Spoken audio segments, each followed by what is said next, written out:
जय हिंद साथियों, स्वागत है आपको टीचिंग इंटरटेनमेंट क्लासेस में।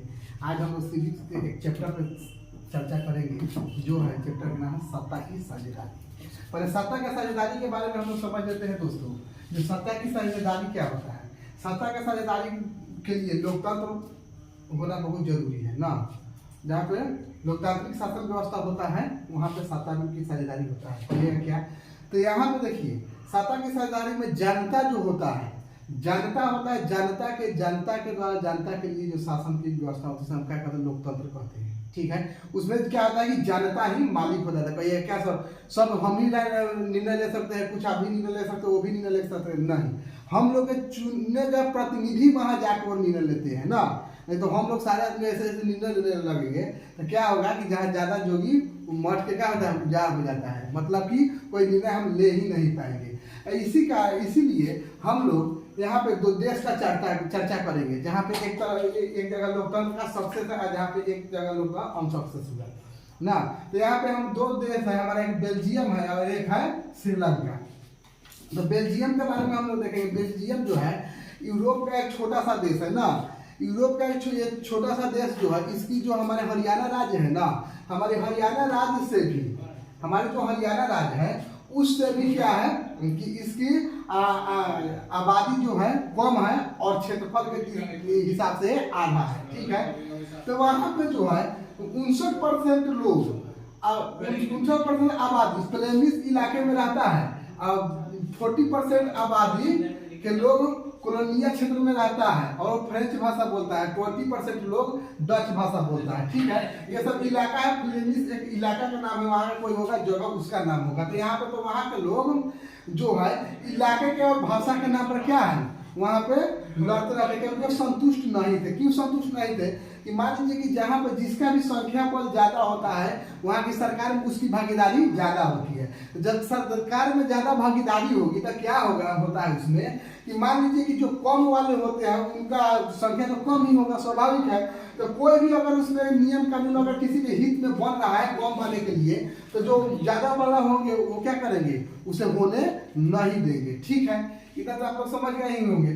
तो इसके लिए क्या होगा कि वहां पे क्या होगा कि वहाँ के जो अल्पसंख्यक लोग थे, अल्पसंख्यक जो जिनका संख्या बल कम था, उन लोग में असंतोष की भावना क्या हुआ, पनपा ना। असंतोष की भावना पनपने से क्या हुआ वहाँ पे कि वहाँ पे गृह युद्ध जैसा माहौल शुरू हो गया। कहेगा सर एक बार बताइए गृह युद्ध क्या होता है? युद्ध तो हम जानते हैं, पर गृह युद्ध पहली बार सुना है या सुने भी होगा। तो गृह युद्ध हम उसे कहते हैं जो जाति संप्रदाय भाषा इत्यादि के नाम पे आपस में ही लड़ने लगते हैं। मतलब एक ही जगह हम लोग रहते हैं और हम जाति संप्रदाय ना भाषा इत्यादि के नाम पर एक दूसरे का मारकाट कर लड़ने लगते हैं, तो उसे हम लोग क्या कहते हैं, गृह युद्ध कहते हैं। तो ऐसे ही वहाँ के लोग भी असंतोष के कारण क्या किया कि लड़ना शुरू कर दिया। तो वहाँ की जो सरकार थी बहुत समझदार थी, उन्होंने क्या किया कि उन्होंने एक विधेयक लाया अपने यहाँ, जो उनका रहा वहाँ पे कानून पारित किए, माने भी पास किए, और उसमें जो एक कम भी थे 40% वाले को भी बराबर का अधिकार दिया। जब बराबर का अधिकार मिला तो बराबर का अधिकार में स्वाभाविक है कि मान लीजिए कि हम दोनों का संख्या बल सेम है, अगर आप हमारे लिए कुछ नहीं कर दीजिएगा तो हम आपके लिए भी कुछ करने नहीं देंगे। आपको हमारा बिल नहीं पास होने देंगे, हम भी आपका बिल पास नहीं होने देंगे। तो इसलिए क्या होगा कि दोनों मिलजुल कर करने लगे। उसके बाद जो वहाँ के जो अल्पसंख्यक लोग थे ना, माइनॉरिटी लोग थे, यानी कि अल्पसंख्यक जो लोग थे, उनको क्या मिलेगा भाई, तो उनको लिए भी कुछ अलग से व्यवस्था कर दिया गया है ना। जैसे शिक्षा इत्यादि क्षेत्रों पर क्या कर दिया गया उनको कि भाई आप इसको देखिए। ठीक है, तो तुमको भी मिल गया।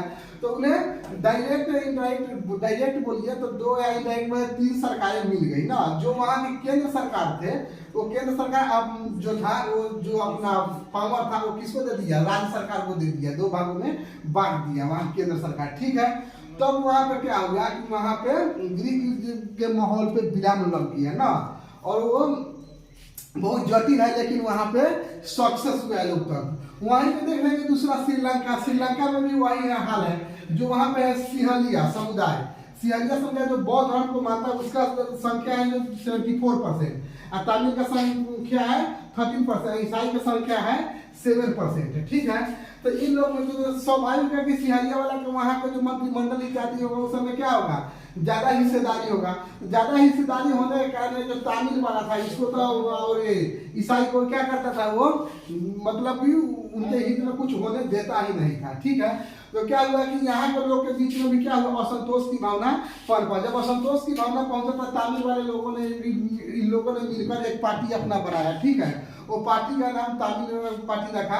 और उसके बाद में क्या हुआ कि वहाँ पे मतलब कि इलेक्शन लड़ने और सरकार बनाने की मांग करने लगे, लेकिन इनकी संख्या कम होने के कारण वहाँ पर सरकार नहीं बनी। जब सरकार नहीं बनी तो क्या हुआ कि वहाँ गृह युद्ध जैसा माहौल हो गया। हम आपको गृह युद्ध के बारे में पहले ही बताए हुए हैं। तो गृह युद्ध जैसा माहौल हो गया और वहाँ श्रीलंका देखिए कि चौपट हो गया है। कुल मिला क्या होगा, श्रीलंका चौपट हो गया, ठीक है। तो यहाँ तो हम समझ लिए बेल्जियम और श्रीलंका के बारे में, इतना तो समझ लिए। अब उसके बाद में हम लोग समझते हैं सत्ता की साझेदारी क्यों जरूरी है। अब सत्ता में कहिएगा सर ठीक है, तो सत्ता में सर साझेदारी क्यों जरूरी है। अगर सत्ता में साझेदारी नहीं होगा तो क्या काम नहीं होगा। तो हम अब इसके बारे में चाहते हैं कि सत्ता में साझेदारी इसलिए जरूरी है, अगर साझेदारी नहीं होगा, जैसे कि श्रीलंका का हाल हुआ था, अगर यहाँ पर साझेदारी नहीं होगा तो जो दूसरे धर्म संप्रदाय के लोग होंगे जो मंत्रिमंडल इत्यादि में नहीं होंगे तो क्या किया जाएगा, उनको नहीं उनका क्या, उनको लाभ नहीं मिलेगा। उनके लिए लोग सोचेंगे, सभी लोग अपना अपना सोचेंगे। तो स्वाभाविक सी बात है, मनुष्य का नेचर भी है ना कि क्या है कि अपना अपना लोग सोचता है ना। तो क्या है कि यहाँ पे इसलिए सत्ता में साझेदारी जरूरी होता है। अब मान लीजिए कि सत्ता में साझेदारी है, मंत्रिमंडल से तो वो अगर पास नहीं होने देगा तो बिल उनका पास नहीं होने देगा, क्या करता है लोग उसी में प्रोटेस्ट वगैरह आंदोलन इत्यादि करने लगते हैं। तो ना इससे क्या होता है कि उनको जो नहीं मिल पाता वो मिल जाता है, ठीक है। तो ये तो समझ गए। उसके बाद में हम लोग सत्ता की साझेदारी के रूप पढ़ेंगे। तो देखिए सत्ता की साझेदारी के रूप निम्नलिखित 4 भागों में हम लोग देखेंगे, यहाँ की 4 भागों में बांटा हुआ है। कहिएगा कौन कौन से भाग। तो पहला शासन के विभिन्न अंग। अब शासन के पहले विभिन्न अंग के बारे में देख लीजिएगा। जो शासन हम लोग कहते हैं विधायिका है, एक कार्यपालिका है, दूसरा न्यायपालिका है। तो इसमें जो विधायिका और कार्यपालिका जो है वो किसका, जो न्यायपालिका का उसको क्या करता है, इसका गठन का मतलब इसको क्या बनाता है, इसको मतलब कि बनाता कौन, विधायिका और कार्यपालिका मिलकर न्यायपालिका को ना। और न्यायपालिका जो होता है, जो इन्हीं के विधायिका और कार्यपालिका के द्वारा जो कानून पारित किया जाता है, इन्हीं के द्वारा जो कानून पारित किया जाता है क्या करता है, इनके ऊपर ही अंकुश कसता है। तो इसलिए सत्ता में इन तीनों को होना बहुत ही आवश्यक है। अगर आवश्यक नहीं होगा तो क्या है कि संतुलन नहीं होगा, जो जिधर जिसको आएगा उतना ही लूटते जाएगा ना। यहाँ पे क्या होगा कि कुछ बनवाना है उसमें खा लिया, पता लगा पुल बनवाना है लटका बनवा देगा ना। ये सब है, क्या करेगा, घपला पड़ लगे। तो इस सब पर डर के लिए क्या न्यायपालिका है ना। न्यायपालिका कानून कौन बना के देगा, तो मतलब कि तीनों हमारे सरकार में तीनों का अहम योगदान है, ठीक है। क्या है अहम योगदान, किसका किसका, विधायिका, कार्यपालिका और न्यायपालिका। हमेशा याद रखिएगा विधायिका और कार्यपालिका ही न्यायपालिका को क्या करते हैं, बनाते हैं ना। जो न्यायपालिका को चुनते हैं या उसे क्या करते हैं। उसके बाद में देखिए दूसरा है सरकार के बीच विभिन्न स्तर पर सत्ता की बंटवारा। अब सरकार के बीच विभिन्न स्तर पर सत्ता की बंटवारा कैसे होगा, इसके बारे में हम लोग समझ लेंगे। ये देखिए सत्ता के क्षेत्र के होता है और एक देश का होता है। तो क्षेत्र में क्या होता है, मान लीजिए कि हमारा पूरा एक कोई देश है, इसमें क्या छोटा छोटा क्षेत्र होता है, पूरे का सरकार होगा उनका अलग होगा। जो क्षेत्रीय सरकार होंगे, जो क्षेत्र के हिसाब से उनको छोटा छोटा क्षेत्र को सरकार बना दिया जाता है। जैसे हम लोग पहले दरबार हुआ करता है, वैसे क्या किया जाता है कि बना दिया जाता है कि भाई इसको आप देखिएगा, इसको मान लीजिए कि कोई दूर बैठा तो यहाँ थोड़े पता है क्या हो रहा है ना। तो उनको हम क्या बोलते हैं, राज्य सरकार बोलते हैं। अलग अलग देशों में अलग अलग नाम से उनको हम जानते हैं। अब राज्य सरकार भी नगर निगम और पंचायती राज 2 में क्या करते हैं, बांट देते हैं। कि जो मान लीजिए कि वहां पे बैठे राजधानी में तो उनको थोड़े पता, तो पंचायती राज में बांट देंगे। अब इसमें भी देखिए पंचायती राज, नगर पालिका इत्यादि में बांट देते हैं ना। दूसरा इसमें क्या होता है कि इसमें जो होता है आपको गरीब वंचित या पिछड़े से दलित इत्यादि होते हैं, उनके लिए सीट को आरक्षित कर दिया जाता है कि हाँ भाई यहाँ से ये लगेंगे, यहाँ से या कहीं नौकरी उकरी में ये सब होता है, ठीक है। इतना हम लोग समझ गए। इसके बाद में है तीसरा सत्ता का बंटवारा विभिन्न सामाजिक समूह पर। अब विभिन्न सामाजिक समूह पर सत्ता की बंटवारा कैसे होगा, तो देखिए तो यहाँ की सत्ता का बंटवारा विभिन्न सामाजिक समूह पर होता है। मान लीजिए किसान है, छात्र है, आंदोलन छात्र है, विद्यार्थी है इत्यादि, ये सारे है ना। ये सारे में क्या लोग करता है कि यहाँ पे कोई एक पार्टी को, मतलब जिसका पार्टी का जो भी आइडियोलॉजी होता है उसके ऊपर क्या करता है कि गहन कर विश्वास करता है कि हाँ भाई ये हमारे लिए कुछ करेंगे, हमें नौकरी देंगे, हमारे लिए कुछ करेंगे ना, एक किसान के हित में कुछ करेंगे, तो वो क्या करता है कि सरकार को बनाने में मदद कर, उस पार्टी का सरकार बनाने में क्या करता है, मदद लोग करता है। वो अपने समाज से क्या करता है, दबा डालकर वोट दिलवाता है कि भाई आपके लिए हमारे लिए काम करेंगे। तो कई बार आप देखते हो कि हर मतलब कि हर बार अलग अलग प्रकार के अलग अलग सोच वाला सरकार क्या होता है कि बनते रहता है, ठीक है। तो इसमें क्या है, सत्ता का बंटवारा विभिन्न सामाजिक समूह पर यह हो गया।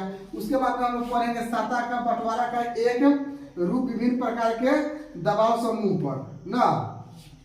तो सत्ता का बंटवारा विभिन्न, तो इसमें क्या हो जाता है कि इसमें मान लीजिए कि अगर सरकार कोई हमें मांगना है और सरकार उसके लिए तैयार नहीं हो रही है, तो इसके लिए क्या करते हैं, हम आंदोलन करते हैं। आंदोलन करते हैं क्या, आंदोलन करके उन पर दबाव बनाते हैं। किस पे दबाव बनाते हैं, सरकार पे दबाव बनाते हैं कि अगर नहीं कीजिएगा तो समझ लीजिए इस बार आपका कुर्सी गया, नहीं कीजिएगा तो कुर्सी गया। अब जैसे ही सरकार से कुर्सी ये हमारा चल जाएगा है, मान लेना चाहिए इसका बात, ठीक है। तो उसे क्या करता है, झट से उसका बात मान लेता है। तो इसमें क्या करता है, इसमें आंदोलनकारी होता है या कोई पार्टी होता है जो सरकार पर दबाव बनाता है। मान लीजिए कोई पार्टी है जिनका आइडियोलॉजी है वो दूसरा है, वो सरकार के पक्ष में नहीं, विपक्ष में काम करते हैं, तो वो लोग क्या करते हैं, आंदोलन पे अपना फोकस करते हैं और समाज को लेके क्या करते हैं, समाज के लिए वो लड़ते हैं और मांग को क्या करते हैं, मनवाते हैं सरकार को। तो हम लोग इतना समझ गए, तो आज हम लोग इतना पता है कि सत्ता की साझेदारी को हम लोग समझ गए हैं। तो अगर वीडियो आप लोग को अच्छी लगी हो